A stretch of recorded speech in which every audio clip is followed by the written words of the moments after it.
Hey guys, welcome to the team call. It is Monday, October 17. 17th. Okay, check the date. All right. We've got a couple things to talk about, and Trina's going to teach us something tonight too. So first thing, I guess, is have you guys heard of the challenge that's going on for next month? The team thing? The team challenge. So I don't know like all the details of it, but I do know that we can make our own team group, or Scotty also invited like everybody in his downline to do like one like big huge group. Because I don't know, is there a limit on? I don't remember reading a limit. I don't remember either. I don't remember either. So I guess the question is, do we want to stick with our own team, or do we want to join Scotty's big, huge team?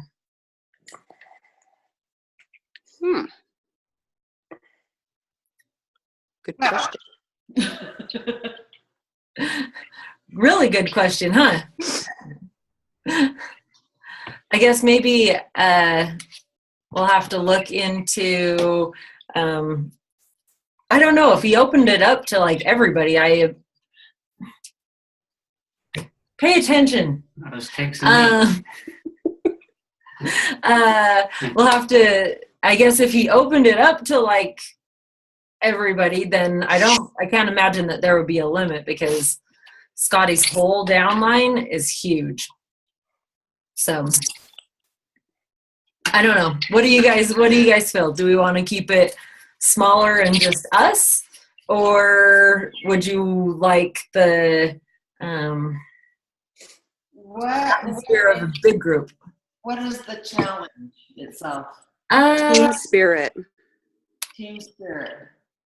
Team spirit. Yeah, let's look up and see.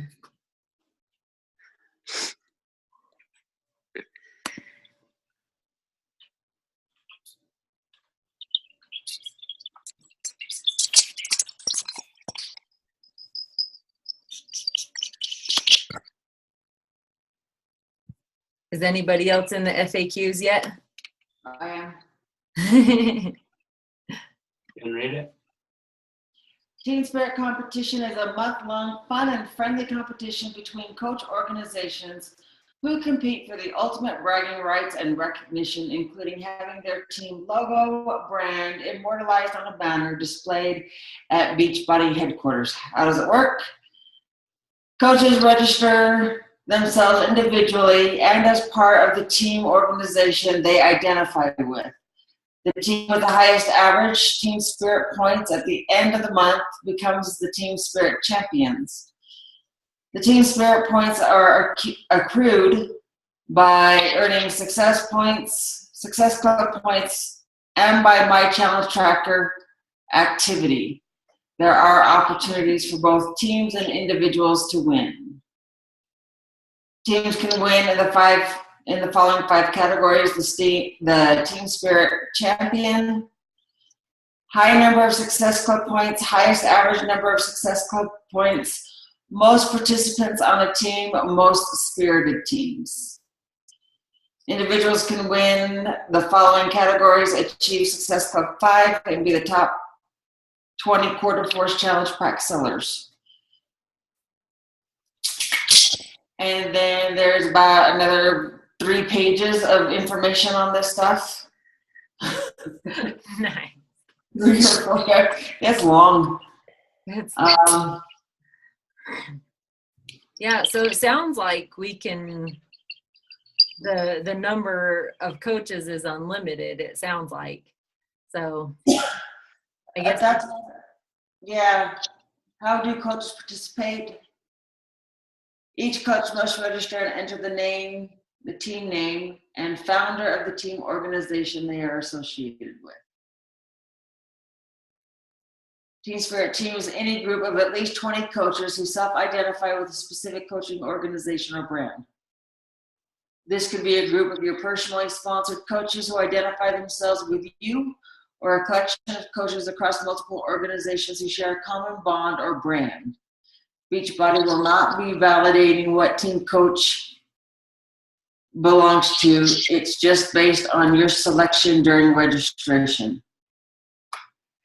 The minimum number is 20. It's 20. There is no max number of participants. The founder is the coach that founded the team organization in which the coach identifies with. That sounds like something that actually a large team would benefit from. Mm-hmm. Then, like, regular challenges, I kind of like the smaller challenge groups better than big ones, but right. This almost sounds like it would be volume's where it's at. Volume, yeah. Then I was thinking too, if we decided to do that, we'd have that many more brains to pick too. Mm-hmm. So I don't know. Is that what we want to do? Is just join Scotty's team? I'm good with that. Nate's going no and yes at the same time. I hate getting lost in the mess of Scotty's network. That's true. At the same Not to time, do though, it I wrong. feel like this is trying to bring what everybody, it feels like, is looking for. Bring back just that fun and that excitement. Mm-hmm. So, yes, I've got all of it going on.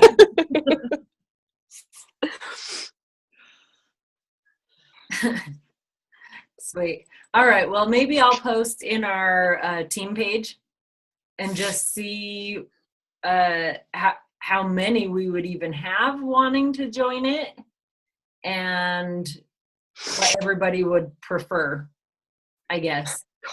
So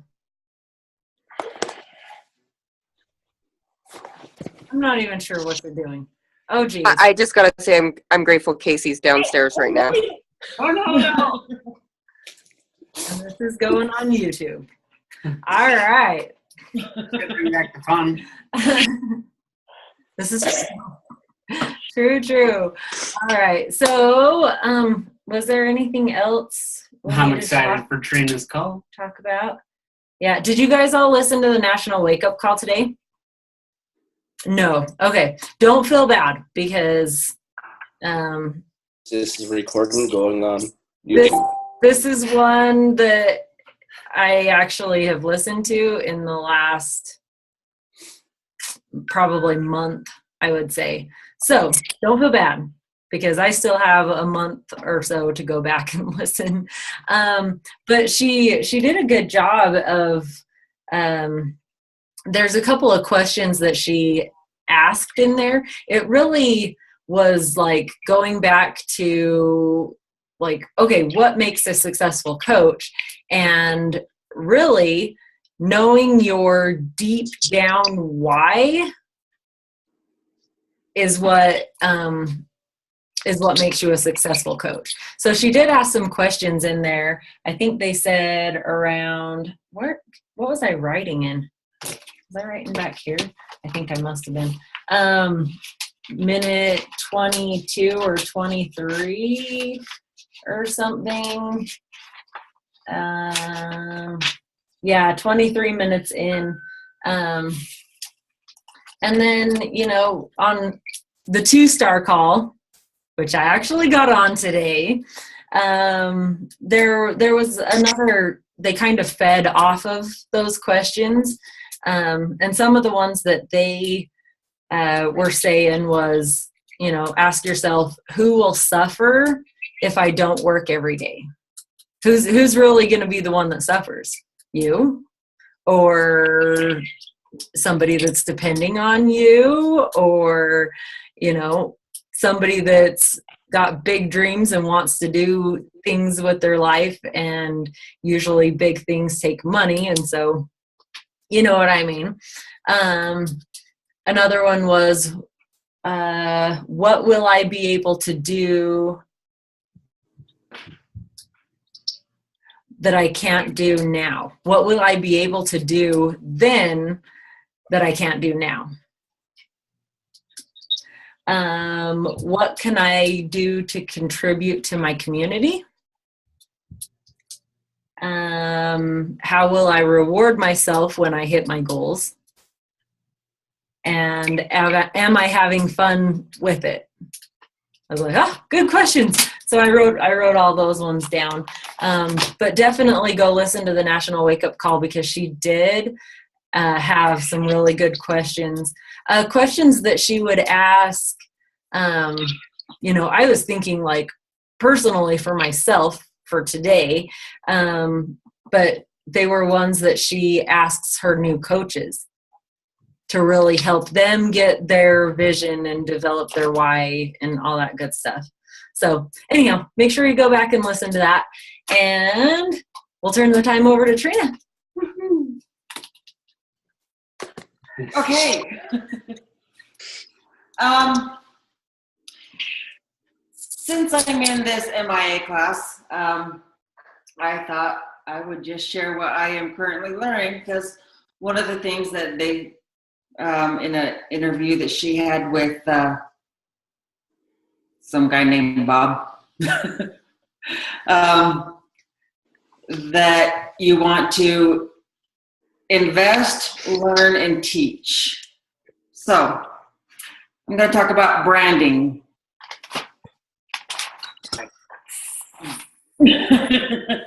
Yes, or your brand.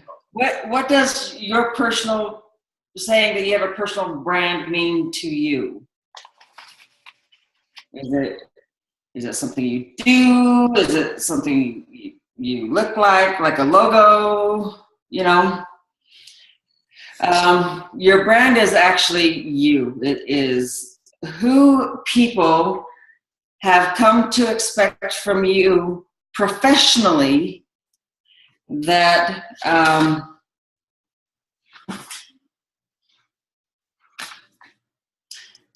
that I forget.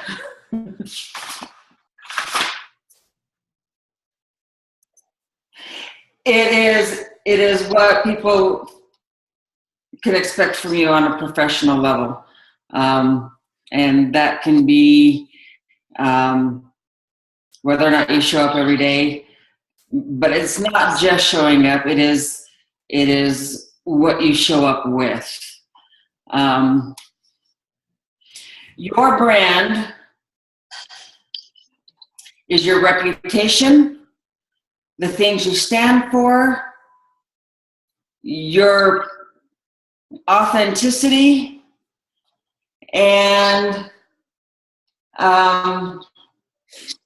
what you want people to know you for. So one of the questions that was asked, or that they had asked, was, how do you get noticed in a field or in an industry that has so many people in it? What makes you different to get people to follow you? And that is going through and trying to find the things that are unique about you. And it doesn't have to be a huge thing that is unique. You know, it's not like you do this great big thing over here that's totally different than this over here. You guys could be doing the same thing, but maybe your approach might be a little bit different and unique.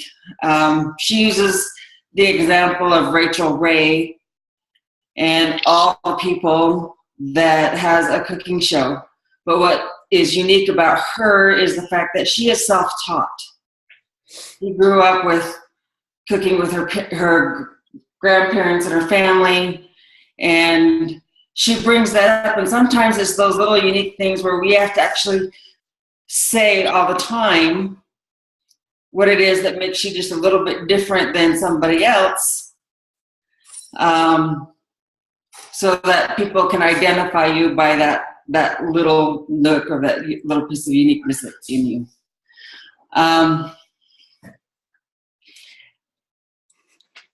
And what are the best ways? Actually, I have a ton of questions that can help identify or defining how to define your personal brand.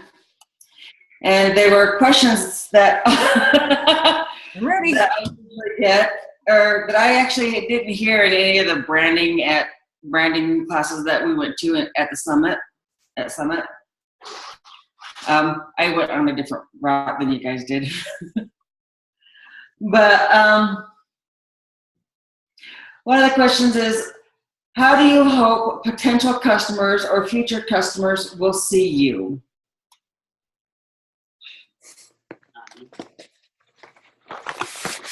How do you hope potential customers or future customers will see you?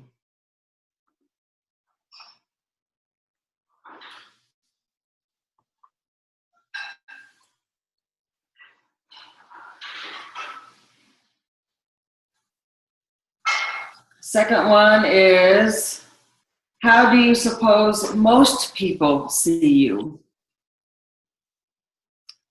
See, a lot of these questions actually get you to try and get your thought into the minds of your customers or your potential lifers.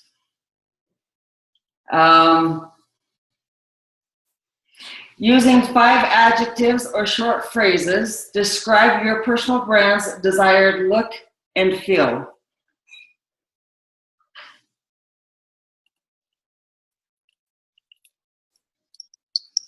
Using 5 adjectives or short phrases, describe your personal brand's desired look and feel.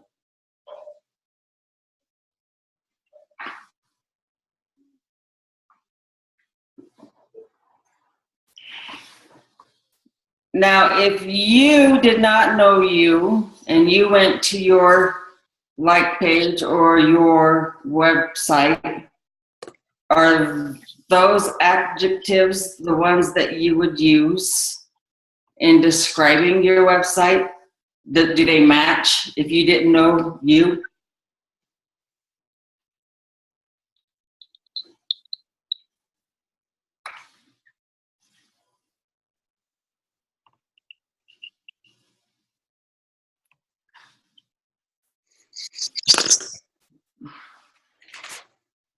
And then, of course, what is it you do differently than others in your particular space or your particular industry?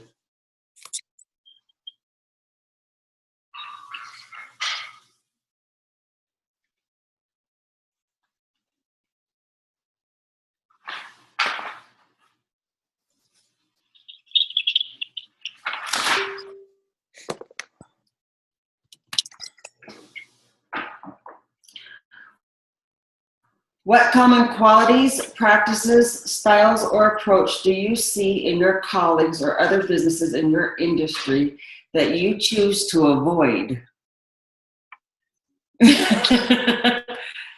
That's a long one.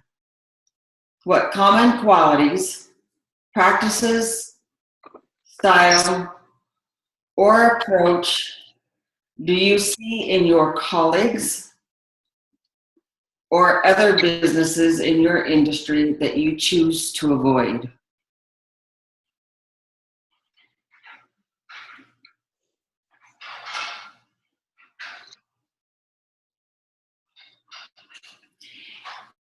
And when we're trying to figure out our brand, we also need to kind of keep an eye on the type of person or people we want to draw to us. Because somebody who is absolutely rambunctious and loud and fun might be good with someone like Marcy. Because they think alike, they feel alike, it's, in my opinion, something that would resonate with the both of them. But you Nate might have a whole nother view of the type of customer you want, because you want your customers to be like you. I want them to be better than me and not lazy. Lead. Show them how.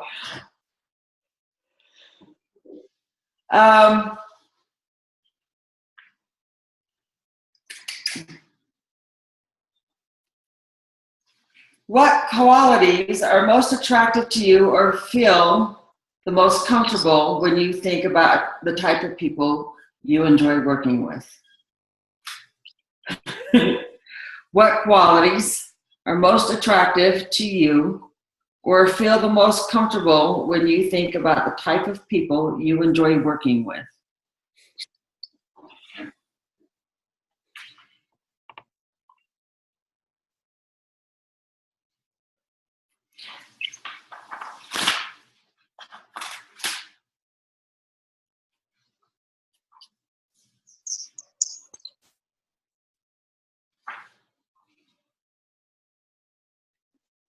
How is your language, style, or approach different than others in your industry?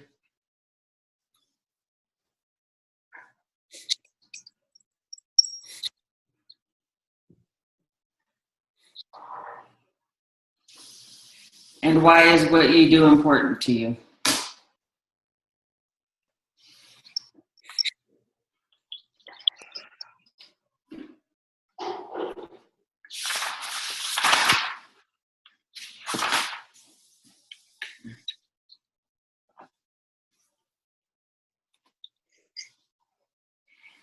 Now, there's a bunch of other questions, but I'll actually type them up and post them so that you can answer them.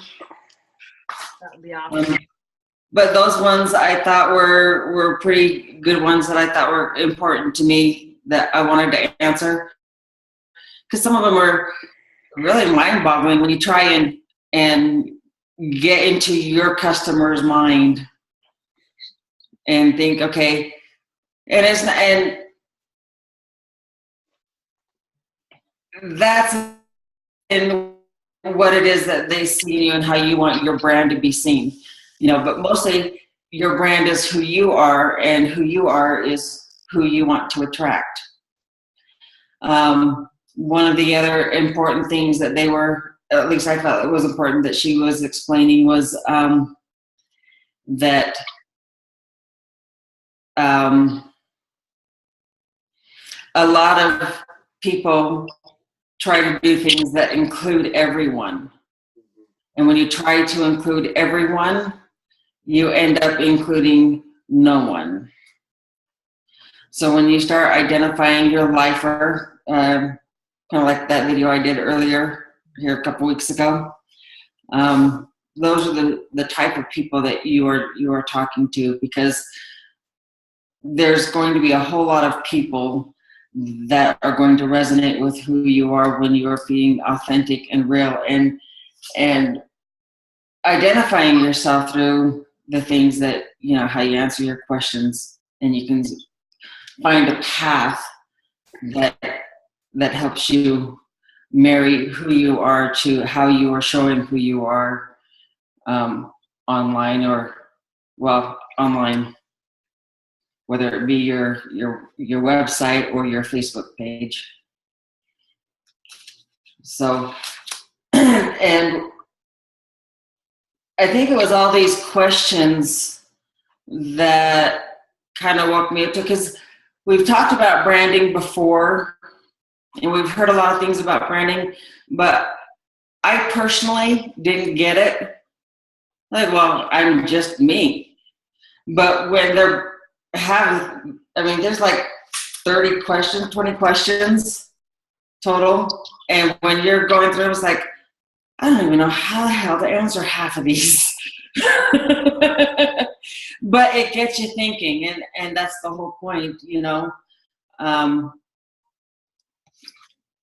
to get me out of a place where I still had no idea where to go as far as branding went. So, and she goes on later and says, we just need to get rid of the word branding because it's just you. you are it. So that's all I have. Thank you.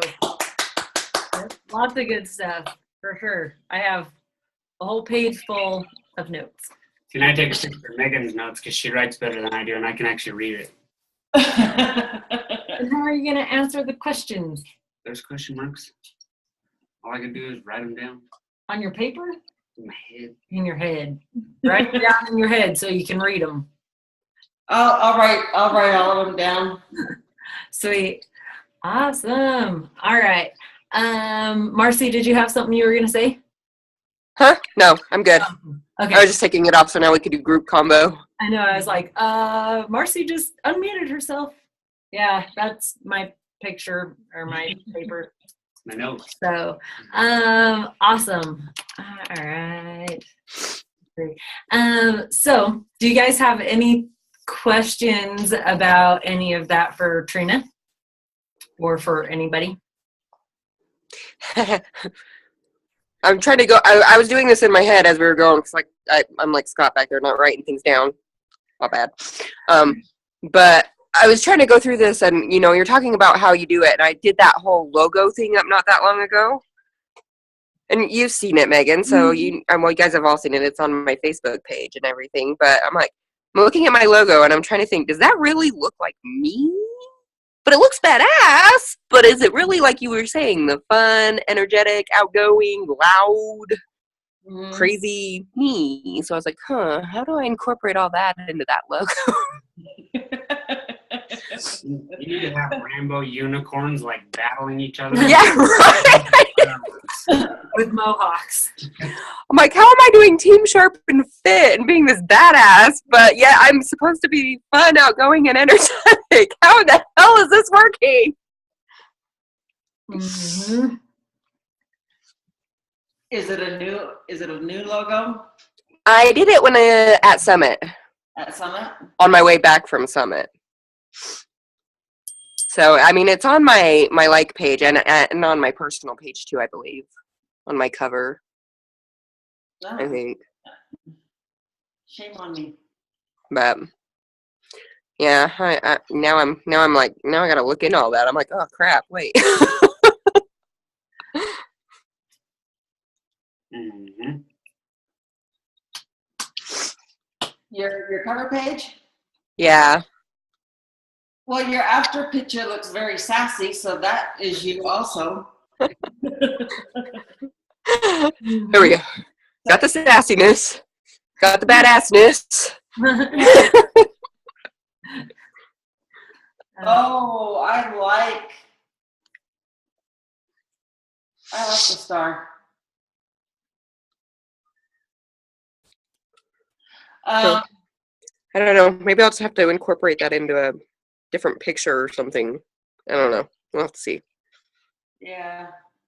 That was the other thing that she talked about that I didn't say or bring up is on your like pages and stuff like that, definitely incorporate your name because you are what you are selling.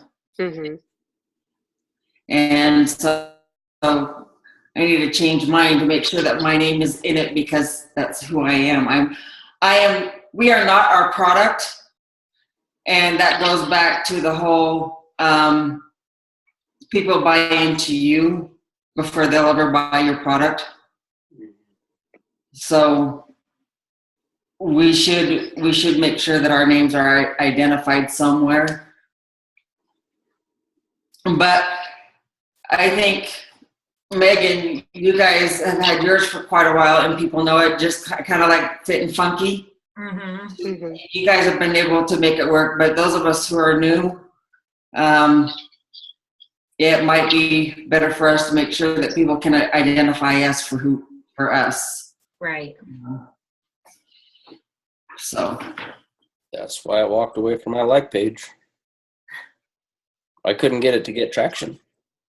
Mm-hmm. You know, you would post stuff on your like page and get, four views, you don't even get a like most of the time, where you post that same stuff on your on your personal page, and bam, you're getting, 20, 30 right off the bat. And I know the market is selective on how your personal page works as opposed to your like page, but it was like, why am I putting in twice the work on my like page for not seeing any real traction and results? If I paid money, yeah, I could get 400 views on it, but I'm not in the position to just pay money for every post. Right.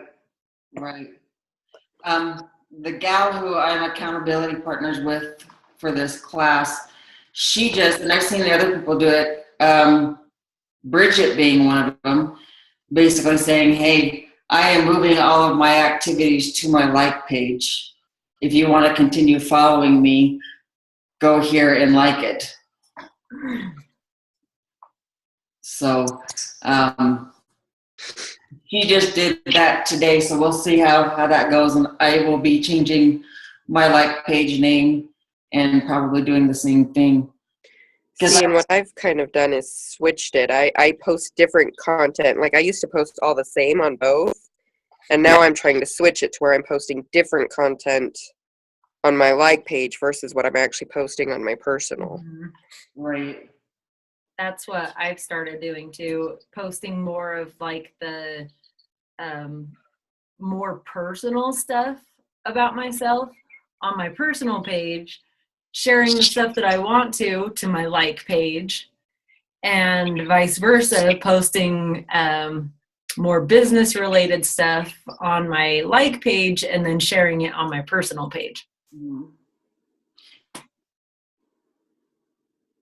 That works too. So I don't know. I would just suggest, because your personal is who you are and it's part of you and it's part of your authenticity. You should what? Share it on your like page, most definitely. Share it all on my like page. They're still seeing you as authentically as possible. Yep, for sure. For sure. And I kind of lost all of my, well, okay, I didn't lose it. I just stopped posting like on Instagram. And the last couple months, I've just been kind of frustrated with Facebook in general. And so I started thinking the other day, and I'm like, I really think I get most of my traction on Instagram. And so I was like, okay, I really need to start getting all my stuff posted on Instagram as well. So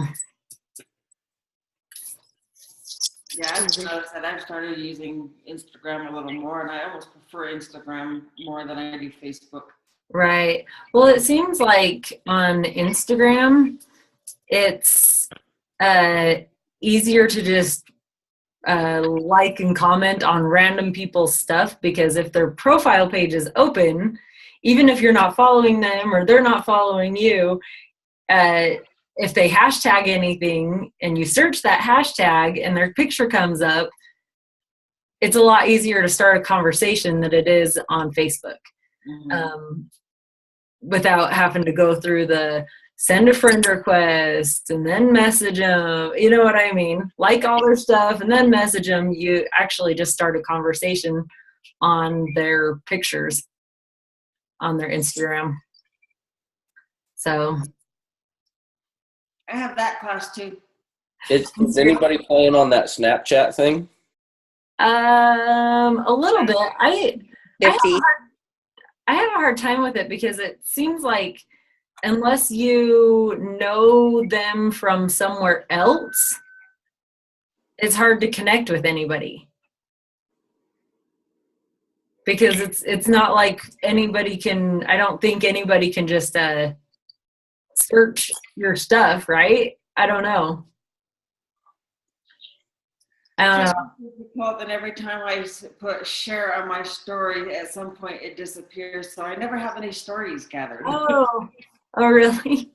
I'll have to do some more looking into Snapchat, and maybe we can do, I'll look into it this week, and maybe I can teach something about Snapchat next week on the team call. You're gonna cut off next week. And we're going I thought Marcy had next week. to. Marcy, do you have next week? I can totally Snapchat research in it. You want a Snapchat? You might just get a big slideshow of a bunch of crazy Snapchats, but all right, yeah, I'm game. I'm passing the baton. You're in charge of Snapchat. Snapchat it is. Learning and teaching next week. So, all right, well, it's going to cut us off. So I will tell you guys all goodbye. Have a good night. See you Thanks guys. for getting on the call. And Great call tonight. it was a good call. That Thank you. was good. Thank you, Trina. That was awesome. You're feeling better, Nate. So, I'm working on it. yeah. Your turn. I'm out. Thank you, Marcy. Yeah, no more Marcy's sick recovering.